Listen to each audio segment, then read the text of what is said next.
What's up, Tailgaters? A year in the booth with Tailgate Nate today. The road to predict all 136 FBS level college football teams this summer is now to take a stop in Lafayette, Louisiana, where the Louisiana Ragin' Cajuns are next up for 2025 predictions as one of the favorites to make it out of the Sun Belt Conference. My name is Nate Bob, otherwise known as Tailgate Nate. Thank you all so much for clicking on this video and for helping to support the channel. If you would like to support the channel even further, then please do what it says right below me. Hit that subscribe button, and while you're at it, you might as well ring the bell. Turning on notifications will ensure that you do not miss an upload during prediction season, especially not one of your favorite team. I am a sports media graduate delving into the professional world of the industry, and if you would like to see all the cool stuff I get to do while still being up to date on what goes on this very YouTube channel, then please give me a follow at TailgateNate29 right down below with those two logos on Twitter or X, whatever you want to call the first platform, and Instagram.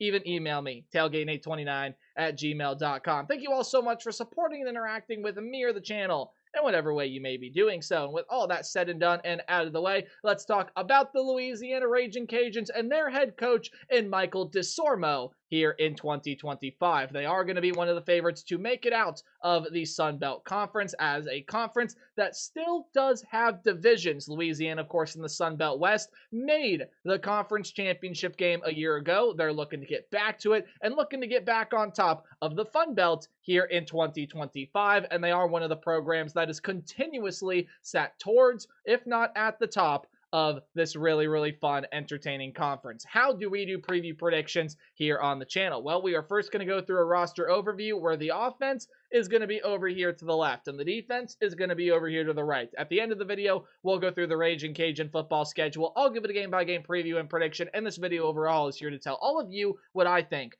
about Louisiana here in 2025. But before we do get started, right down below me, returning production numbers according to ESPN do factor in transfer portal additions up to a certain percentage, not much, but there is a slight percentage. And then even down below that, recruiting and transfer portal ranks for the class of 2025 are both according to 24/7 Sports.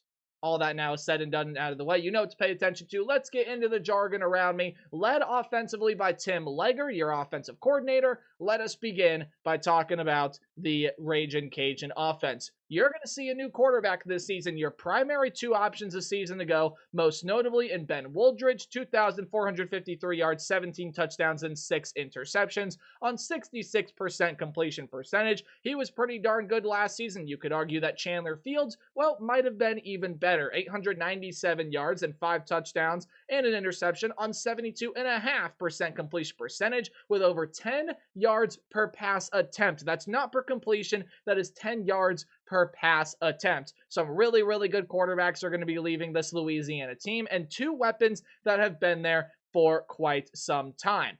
However, you do get a Power 4 guy coming in here to be that next starting quarterback for this program. Yes, you do have Daniel Beal. Yes, you do have Lunch Winfield. I don't think any of those guys are going to start over Walker Howard. He is probably going to end up being that new face to the quarterback room this season. Has not really had much experience at all during his time at LSU and Ole Miss. I think if I remember off the top of my head, yes, and my head would have served me correctly, he's only thrown a career 10 passes, and that was at the Power 4 level. He's going to come right on in here to the Group of 5 level, and if Wooldridge or Fields were still here, I probably think that they would start over Walker Howard, but Walker Howard was a fairly highly recruited player. He does bring Power 4 level experience as well as that Power 4 upside, and we'll see what he's made of here with the Ragin' Cajuns, the guy that can get outside of the pocket and run. 6 carries for 33 yards. Those are his only rushing attempts of his career, at least that are marked on my stat sheet. He did all of that at LSU in 2022. Again, is transferring over from Ole Miss. Your top 2 rushers from last season, when you take a look at now the skill position room, Bill Davis and Zylan Perry. Well, there is not much returning production, as you can see down there offensively. These are 2 pieces that do come back. Both of these guys return to this team. So your running back stable does remain intact. Davis last year, 796 yards and 9 touchdowns on 163 carries, and then Perry, 112 carries, 695 yards, and 4 touchdowns. For those of you keeping track at home mathematically, Zylan Perry, 6.2 yards per carry, while Davis had 4.9 yards per carry. It was Davis getting more of the load than Perry last year, but I do imagine that they're probably going to end up splitting those carries. If not, it'll probably shift focus, and Perry will be getting more of the touches here in 2025. So they're going to leave the backfield stable yet again this year. And when you take a look at the wideout room, well, this is where, again, some of that returning production number does come into play, because your top 3 wideouts from last season are all gone, and that is led by Lance Legendre. And hopefully I pronounced that last name correctly. I probably didn't, but hopefully I did. Apologies if I, in fact, didn't, which I'm pretty positive I didn't. Anyway, moving past that, 826 yards and 6 touchdowns for Legendre last year. I'll double down on it, because why not? But you do also lose your other top 2 receiving, or your other top 3 true wide receiver receiving weapons. Harvey Broussard is going to be gone. He was your 3rd leading receiver overall, 2nd out of the wideout room. And then Jacob Bernard will also be leaving as well, provided some really solid production during the past couple of seasons with this program. However, you are going to be getting Robert Williams coming back. 290 yards and a touchdown for him last season. You do get some more returning pieces coming back that are going to be playing in much bigger roles than they did last season. And you do get, again, 128th ranked portal class. They did not bring in many transfer portal pieces. You do bring in one, however, when Shelton Sampson, after getting lost in a very talented wide receiver room at LSU, they brought in some transfers to fill some spots that maybe Shelton Sampson would have at least tried to fill. He decided, hey, let's stay in state here. He is from Baton Rouge, but again, is going to stay in state and now go play over here with Lafayette. Louisiana is a team, Louisiana Lafayette, that is, that has benefited in the past off of getting transfers in from the big Power 4 program in the state. And very much so, Shelton Sampson could be one of those. To pair with Robert Williams, Charles Robertson is returning, as well as lots of other pieces, younger pieces, that are going to be playing much bigger roles than they did a season ago. As far as your tight end room goes, you do lose a spectacular one. Terrence Carter is off to Texas Tech, and again, one of the best transfer portal classes in the country. They got a really good tight end in Terrence Carter, who had 689 yards and 4 touchdowns a season ago, was only 1 catch shy of tying Legendre for the team high in terms of receptions, and overall 2nd on the team in terms of receiving production. He was a really, really vital and important piece to this offense. So when you take a look at the tight ends, they do have Caden Jensen is going to be coming back, and you do get a Division II transfer that is going to step up here in this room, Trey Miller, who actually went to my alma mater, Wayne State College. He's probably going to end up playing a fairly nice role. Was honestly a pretty solid piece with the Wildcats, again, at Wayne State College in Wayne, Nebraska, during his time getting to play, and is a very, very talented piece that I actually like a whole lot. Liked him when he played for my alma mater, rooting for him up in that press box calling his games, and I wish him the best here with the Raging Cajuns. Trey, somehow watching this, good luck, brother. Make them know your name here with the Louisiana Raging Cajuns. Okay, we'll put my alma mater bias to the side here for I should say, we'll put my alma mater bias to the side from now on. When you take a look at the offensive line, you are going to be losing a really good piece in AJ Gilly. I believe it is college eligibility has been used up there. So again, not many transfers, so a lot of returners going to be coming back to the offensive line, but also some new pieces are going to have to try to fit in. And overall, the offensive line really not too shabby last year. They allowed the rushing attack to get 4.8 yards per carry and only allowed 20 sacks last year. You definitely can improve, especially on the sack number, but especially after losing your leader in Gilly, there are some holes that have to be filled. So overall, offensively, there is a little bit of a question of exactly what Walker Howard is going to be, but I think he's going to fit into this program and this system pretty well. I don't know if it's going to be extraordinary, but I think he's going to fit in pretty well. And I don't know if he has to be extraordinary. I think Davis and Perry are a solid backfield. I do like, even with the lack of transfers, I do like a lot of the pieces that are in this wide receiver room. And overall, I think can still prove to be a pretty solid offense, but it does have some questions to answer. Defense also has some questions to answer. While the results were there at points, it was overall a very inconsistent Raging Cajun defensive bunch. So there are some new pieces on this staff. However, Jim Salgado is remaining as the defensive coordinator. Again, you see the high potential and you see everything that Louisiana is capable of, and they put it together, honestly, probably more often than not than they did last year. But you need to develop that consistency to be able to really, I think, emerge yourself as truly the best defense in this conference. And there are some good pieces that are going to be leaving the front seven, most notably your leading tackler in the linebacker room, just a simply outstanding piece in K.C. Osai. He is now over with the Houston Texans in the NFL, 115 tackles, 3 pass defended, and 1 interception. Also did force a fumble last season. A tremendous talent that surely will be missed. And again, you do lose a lot more pieces out of the linebacking room and on that defensive line. However, there are many mainstays that are set to return, such as names that follow on the next line. Your lead defensive lineman in Jordan Lawson is going to come back. That's leading tackling defensive lineman. 5.5 sacks for him, was also the sack leader with 44 tackles.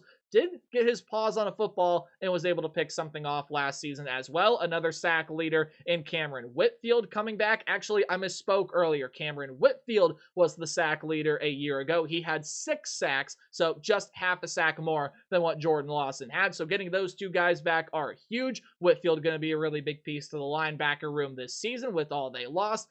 He's returning to the second level, and there are a lot more pieces that do come back that do come back into this program with some really good experience. Fitzgerald West, Kadarius Miller, Caleb Edwards, and then Jaden Duggar is going to be back in the linebacker room as well. Pretty solid piece last season.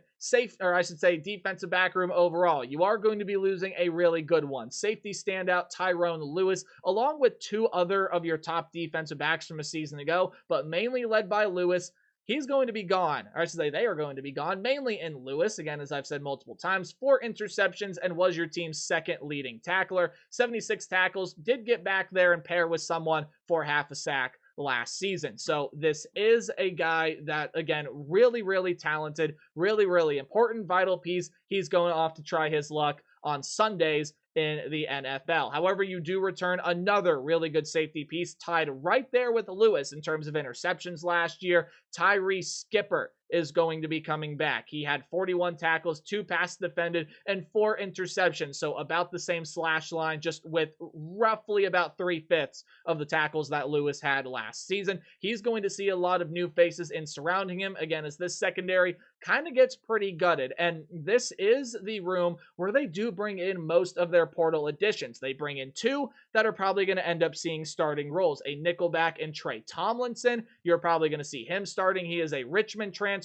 And then Curly Reed is a transfer over from Washington, another Power 4 guy that comes in here to play at the G5 level. That's probably going to end up being a starter and a really nice piece overall for this Raging Cajun secondary. As far as special teams, Nathan Torney is going to return, while a kicking battle is going to commence for the place kicker position. Tony Sterner and Logan Klotz, probably the 2 guys that are going to battle for that role. So overall, when you take a look at this team, again, I've already told you there are some questions offensively. I have less questions defensively in terms of overall how the system is going to be implemented, but I need to see that consistency, and there are some really, really big roles that need filled. I do think Skipper is going to be able to fill that gap nicely for Lewis, even though he'll play his position, not Lewis's position from last year, but it's up to these guys that are returning and stepping up. Who can step up?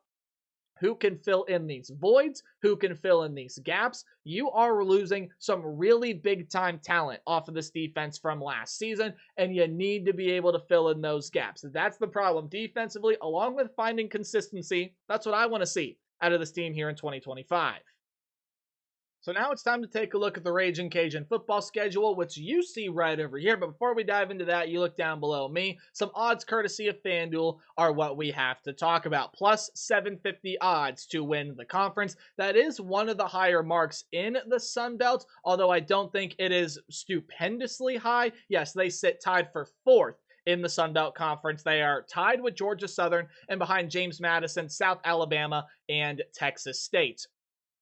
Louisiana is absolutely a team that can still get to the Sun Belt Championship game. They've got the talent to do it. Again, if they answer the necessary questions I put forward. And as per usual with group of 5 teams, we don't look at their odds to get in or win the national championship. We know it's going to take a lot. We look at their odds to simply get in and be that G5 representative in the college football playoff. Again, much like we looked at earlier today with Western Kentucky, not a bad number at all. Plus 2,500. Yes, there are a lot of teams that have to pass. And of course, they're probably going to end up having to win their conference. In fact, I know they have to win their conference, but it's still definitely very plausible for this program with that over-under win total set at 7.5.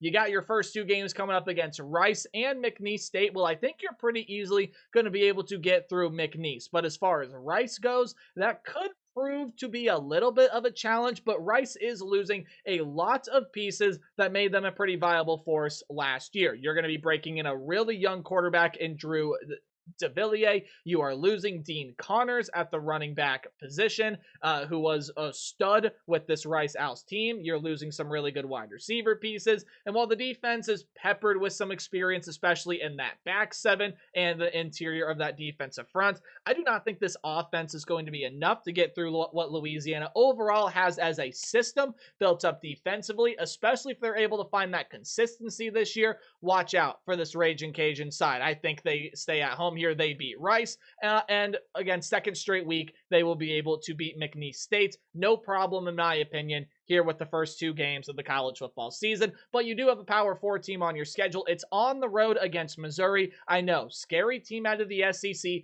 but Missouri does lose a lot of pieces. Brady Cook is gone, Luther Burden is gone, and there are some other solid pieces that do leave this Missouri team.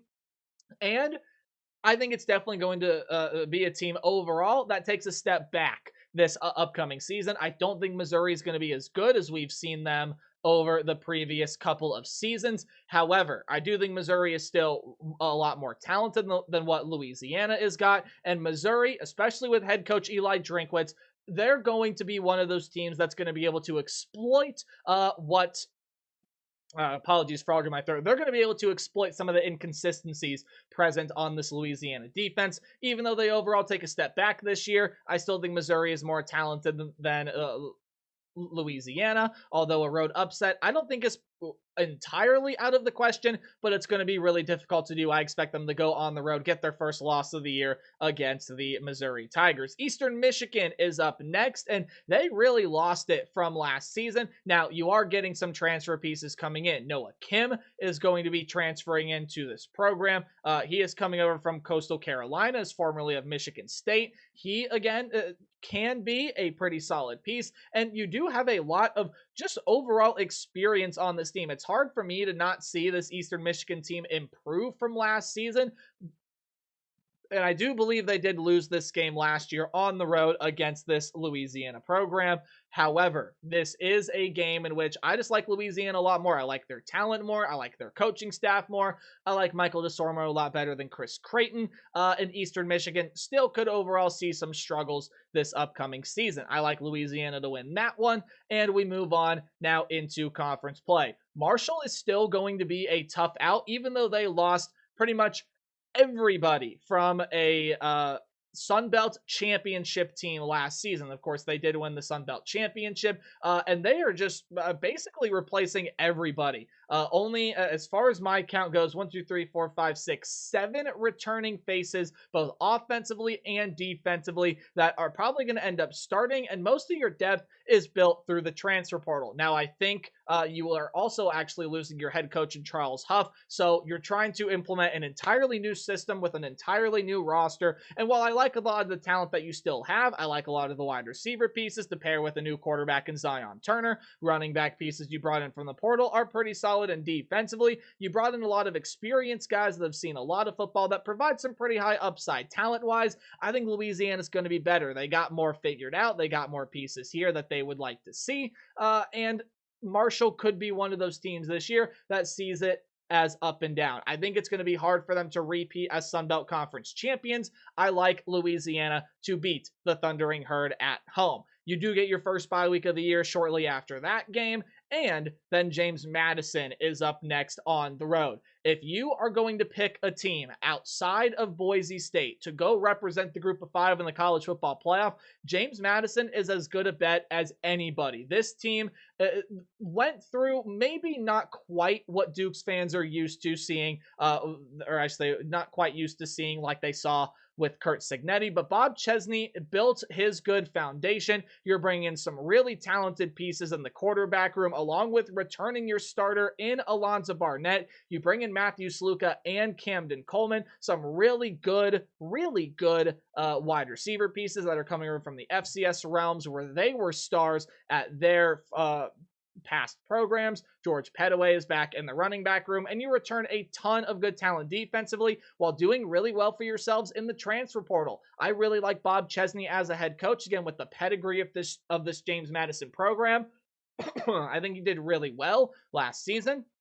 And I do think this is the James Madison team, again, that is probably right up there with Boise State to be G5 competitors in the college football playoff. To me, I think you're going to go on the road and lose that one. Just one where I think James Madison is the more talented bunch. They will be able to win that one. Southern Miss was one of the worst teams in FBS last year, and I don't know that it gets much better for them. While they could improve by a win or two, maybe get to 2, 3, even 4 wins, I don't see them being competitive with a team like Louisiana. Now, Troy also was not that great last year, and it does lose some really important pieces off of the team from last season. However, this is a Troy team that I think is going to improve this year, and I do like Goose Crowder at quarterback. I like some of the weapons that still surround him offensively, and this Troy defense, even though John Sumrall is gone, led by Gerard Parker, is really experienced, and I think is going to be really tough to try to get through this upcoming season. Troy, I overall see as an improved team this upcoming year, but I do not see them still good enough to beat this Louisiana side. Again, I'm not in love with Gerard Parker as a head coach as much as I like John Sumrall with this program. And even though I think they got a lot of good, important pieces and guys that can give Louisiana a run for their money, I still think this is going to be a win on the road for the Raging Cajuns as they really start to round into what could be Sun Belt Championship form. However, you look at your next 3 games: on the road against South Alabama, at home against Texas State, and on the road against Arkansas State. Even if you want to include Troy in this stretch, 3 out of the 4 games on the road, 3 really treacherous road games, and a game at home against the team that very much so can win their division in the Sun Belt Conference, on the road against South Alabama. They are one of the favorites to win the conference, even after losing their quarterback in Gio Lopez. Well, they still got a lot of really good talent. Zach Pyron, a former Power 4 quarterback, is going to come over and be that starting guy here. You get running back pieces back, your lead guy in Kentrell Bullock, lead guy in Devin Voisin back in this wide receiver room. Defensively, I think they did really well for themselves in the portal, especially in that secondary. And I do believe that South Alabama is going to be one of the more competitive pieces and a team on this schedule that is up to and ready to compete and beat this Louisiana Raging Cajun team. I really like what South Alabama has got, even though they are losing their guy in Gio Lopez. He is now over with Bill Belichick in North Carolina. I think Zach Pyron still fits into the system well and has enough talent around him to, even if he is not everything that Gio Lopez was, it'll still be good enough for South Alabama to be a dangerous team. That's a win for the Jaguars. And I think Louisiana bounces back and wins this game against Texas State. However, this is also not going to be an easy feat because G.J. Kinney is building a really solid foundation here with this program, starting to rise them back up. And even though you do lose Ismail Mahdi, Lincoln Pear is still a really good running back. You do really well for yourself in the transfer portal, such as guys like Tyron Smith and Maven Anderson, to pair with Chris Don, a returner. Giovanni McCoy is going to transfer in to play quarterback for you, and I think that is a really, really solid option right there. Defensively, still a lot of building to do, but I think it does get better this year, especially with the portal pieces you brought in. Another really, really tough one, but I'll side with the home side on this one. I'll go with Louisiana, and then on the road against Arkansas State. Again, another one that I really would watch out for. I do think Arkansas State is the team that some people might be overlooking. They were 7-5 last year, very competitive team in the Sun Belt Conference, and Jalen Rayner to pair with Jaquez Cross and some of the weapons such as Corey Rucker offensively. This is an Arkansas State team. If you want to pick a quote-unquote sleeper out of that division in the Sun Belt Conference, I think Arkansas State is probably that team to watch out for, and I think their defense, with all its portal pieces it brought in, especially at this point in the year, will be able to do enough to slow down what the Cajuns can throw at you offensively, especially out of that rushing attack. And I think Arkansas State's going to prove to win that game against Louisiana, although the Cajuns should have no trouble against University of Louisiana Monroe, which leads us to a record of 8-4. And honestly, I think 8-4 is pretty spot on. And whether you want them to beat Arkansas State and lose to Troy, whether you want them to beat South Alabama, then I think they lose that game to Texas State. Even if Marshall is back up to standard, then they definitely could lose that game as well. There are a lot of landmines, and especially in their division that they are in the Sun Belt West, it's very, very competitive, and you're not going to wipe the floor with everybody. And there still are a lot of questions for me as far as some of the talent and some of the ways that they look to implement a lot of guys here in this system. However, I do like this Louisiana team overall. I still think they're one of the Sun Belt's top contenders. Struggle a little bit down the stretch in conference play, but they'll finish off the season nicely with an 8-4 record. Let me know what you guys think about the Cajuns in the comment section down below. Remember to play hard, but tailgate harder. See y'all in the next video. Goodbye.